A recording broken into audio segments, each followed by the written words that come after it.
আমগো আগের যারা ময়ূরবে আছে তারা সবসময় কিন্তু একটা গাবি 3 কোনা, তা আমিও বুঝলাম না যে 3 কোনা কি, একটা গরু তো গরু 3 কোনা কিভাবে, কিন্তু একটা ভালো দুধের গাবি তার এই যে এখান থেকে এখানে যে শেপটা একটু খাইজানদের সামনে আমি দেখাই দিই। হ্যাঁ, এই দেখেন এখান থেকে এখানে যে এখানে যে জোড়াটা আছে না, জি, এই জোড়াটা আর এই জোড়াটা, এটা দেখেন এখান থেকে এখানে 1 বিঘা, কিন্তু এখান থেকে এখানে প্রায় 1.5 বিঘা। তো এখানে এইখান থেকে যদি এই হাড্ডি থেকে এই হাড্ডিটা যদি সমান হইতো, এগুলোটা ভালো দুধ দিত।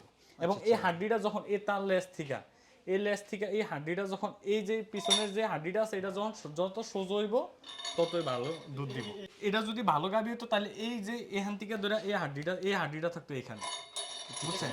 হ্যাঁ, একটু উঁচা থাকতো। এবং তার পিছনে যেমন এই যে এই গাবিটা মাশাআল্লাহ দিলে একটা গাবি, এটা যে এখন কয় কেজি 5 কেজি দুধ দিতেছে, এই 5 কেজি দুধ দেওয়ার কারণে হলো এটার ভিতরে শাহিওয়াল গ্রেডের, মানে শাহিওয়াল গ্রেড আছে। হ্যাঁ, এরপর যে তার ওলান টেক্সচার ওরকম, ওলান যতই বড় হোক, মানে ওলানটা তো আটতই বড় দুধটা অবশ্যই তো ওলান একটু বড় হবে। এবং যে রগটা আছে, এই যে রগটা আছে না, দুধের এই যে মোটা থাকতো আর কি এটা। হ্যাঁ, এই রগটা এই রগটা আছে না মোটা থাকবে এবং সোজা থাকবে।